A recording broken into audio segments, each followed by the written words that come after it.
Life under surveillance. It's something, isn't it? Over the last 20 years, it's become so pervasive that a lot of people don't even notice it. But you should, because we're moving into a future that nobody really wants. And it feels like there's no off-ramp too. And that's because we have politicians that keep working around every safeguard, ignoring public pushback, and teaming up with private companies to slowly chip away at whatever privacy we have left.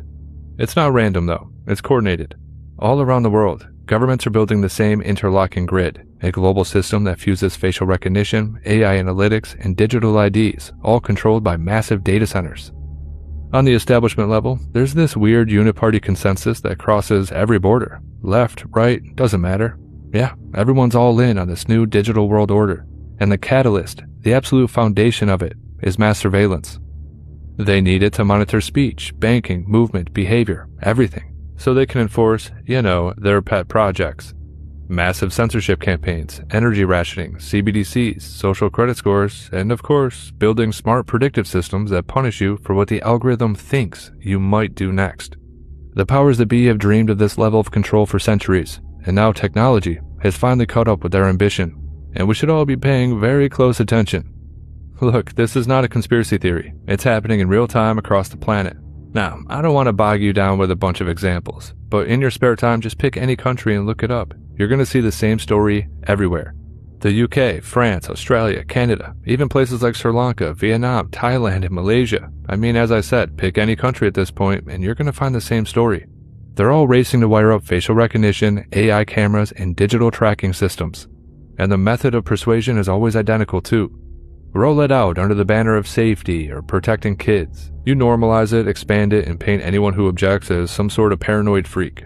And here in the US, it's the same exact thing. Yeah, the uniparty strikes again. Both parties are pushing to modernize identity systems with digital credentials.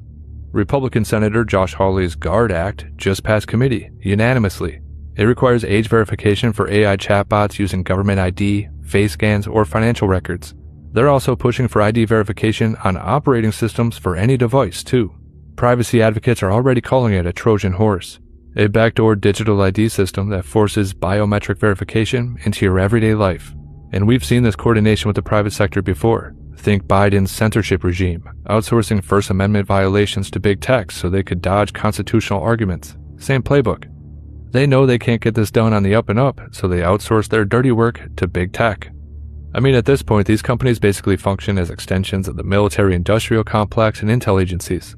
Or maybe I should say, they're one and the same, and really, always have been. But it gets pretty diabolical when you look at the infrastructure that they're rushing into place. Massive new data centers are popping up all over the country, and the way they're forcing them through is straight up shady. Kevin O'Leary just got his big data center project approved in Utah. We're talking 40,000 acres, 62 square miles, roughly 2.5 times the size of Manhattan. They fast-tracked the whole thing by slapping national security and military operation labels on it, which allows them to completely bypass normal public input and local control. In fact, hundreds of residents showed up to the town hall meetings, packed the room, and made it very, very clear they did not want this. They voiced their concerns about the insane water usage, nearly 1 billion gallons a year, in a state that's already struggling with drought. And then there's the power demand, up to 9 gigawatts, more than double what the entire state currently uses. On top of that, they complain about constant noise and the destruction of land. But the politicians didn't care at all and approved it anyway. One commissioner was even talking shit to everyone, basically telling them to grow up before he walked out. However, this is the same story playing out everywhere. New Jersey, Virginia, Michigan, Pennsylvania, Georgia, Texas, Maryland, Wisconsin, Arizona, Nevada, New York, you name a state and you're going to find locals fighting the same battle. You can find the videos online. Local people show up, voice their concerns, and get completely steamrolled. Zoom out and the rest of the world is racing ahead as well. And China is the blueprint. Now, I've talked about their surveillance programs many times, but they have a couple big ones, like Skynet and Sharp Eyes. Yeah, they named one of their surveillance programs Skynet. I'm not joking. However, that same China-style system and all the tools to make it a reality are being exported to smart cities across Asia, Africa, Europe, and Canada. The top-down plan rolls on, and every aspect of life is being pulled into this net too. Streets, stores, schools, homes, borders, online activity. And facial recognition is not just about spotting criminals, alright? It's going to be used for real-time behavioral scoring and predictive policing. With all this in mind, they seem to be right on track for that magical 2030 date. So we got to keep forcing these conversations. We have to try, because it's It's just all crazy. But here's what really got me thinking about all this stuff. I came across this image right here. We have a skeleton on its knees, praying, and it's staring up at a surveillance camera dangling in the sky. And the text reads, "Can a monitored soul be free?" My first thought is no. And it's not like you have to read a policy paper or a 30-page report to understand that. Most of you can probably just feel that in your bones, right? However, I feel like that image cuts through the sales pitches and forces the deeper question that most people don't want to touch. When every move, every expression, and every private moment is logged, scored, and judged, can a monitored soul truly be free? I say no, not in any meaningful sense. So I'm sure you've heard people mention the panopticon before, right? But philosophically, this is the panopticon made real. So here's the idea. Jeremy Bentham came up with this, the panopticon. It's a prison design where inmates could never know if they were being watched, so they had to assume they always were, and started policing themselves. And so yeah, society basically took that blueprint and scaled it up for the entire world. Foucault put it perfectly.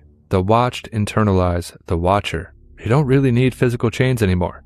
When the camera is always on and the algorithm is always scoring you, you start editing your own behavior. You edit your words, your posts, eventually even your thoughts before they actually form. Freedom becomes performative. It's the same thing we see with censorship. People self-censor themselves so hard they don't even realize they're doing it. John Stuart Mill warned us about the tyranny of the majority and the despotism of custom. But what about the despotism of the algorithm? When every little deviation from the approved norm gets flagged, where does real individuality go? Well, I'd argue authenticity dies in the data center. Existentially, we could talk about the gaze of the other. They say when someone looks at you, you suddenly become an object in their eyes. Your freedom gets limited by how they see you. Now imagine millions of artificial eyes watching you 24/7. That turns an entire society into objects instead of, free subjects. People call that bad faith. And now we're doing it on a civilizational scale. You can already see it happen. Just look at influencer culture. I know, it's annoying, but just for a second. They're constantly performing, constantly towing the line of whatever platform they're on. And when you're watched all the time, you stop living for yourself and start performing for the machine. Theologically speaking, the soul is tied to your conscience and your relationship with God, right? Not the state. And that's a big distinction. Because God's all-seeing nature is benevolent. However, human surveillance, that's just control. It's coercive. Early Christian thinkers talked about the freedom of the inner man. Augustine wrestled with the human will, and he basically said that true liberty comes from aligning with the divine, not some external force. So when the state or an algorithm tries to play God and monitor your every thought and movement, that's kind of idolatry, right? It's a false God demanding perfect compliance. And here's the really, really sad part. At that point, the whole idea of the soul starts to get hollowed out. If every action is prejudged, where's the room for genuine moral choice? Where's the space to wrestle with God, with your own conscience, with the hard questions in life? Or even just to have a private conversation with your friend? A monitored soul becomes a managed soul. And a managed soul is not free. It's domesticated, basically. Yeah, you're just like your cat now. Good job. History is full of warnings. Orwell's 1984. If you want a picture of the future, imagine a boot stamping on a human face forever.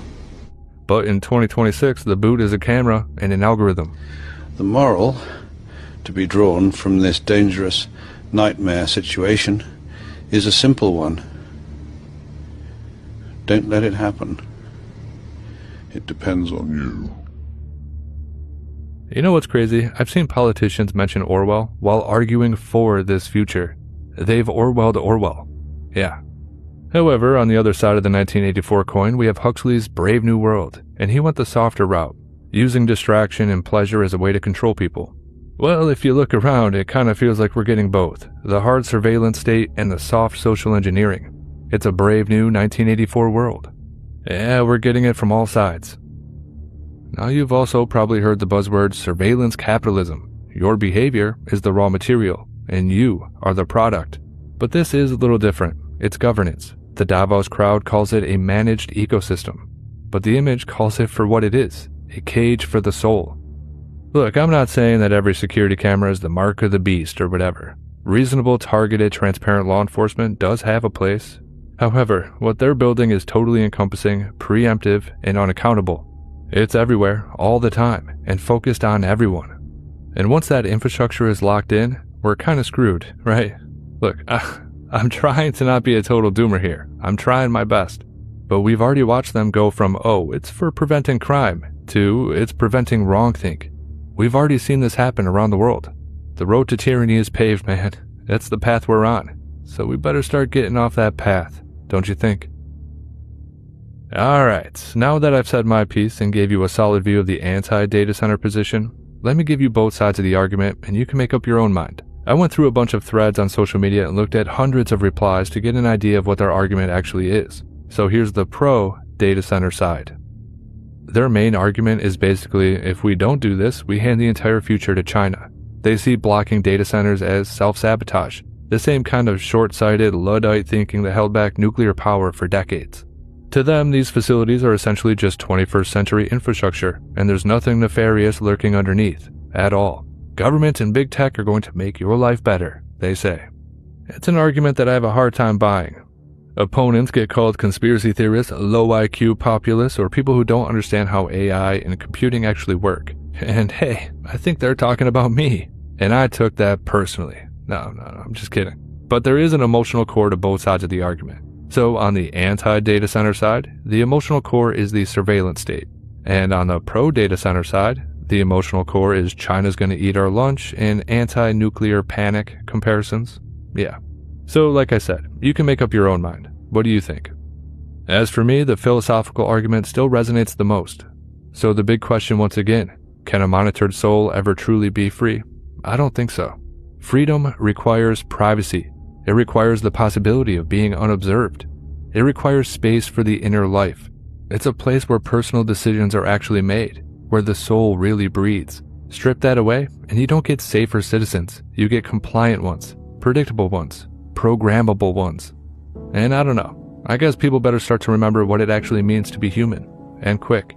You should never let them convince you that convenience is worth your soul. And that's because if we surrender our inner life to the camera, to the state, then the answer to this big question becomes permanent. And I don't know about you, but that's not a future I want to live in. Of course, let me know what you think in the comments, and until next time, this is Helio Wave. If you liked the video, like, comment, and subscribe. Share the video if you want to. If you're in a position to, consider subscribing on Locals, or you can use PayPal. As always, make sure you disobey those true fascistas, and yes, I do hope you have a good night.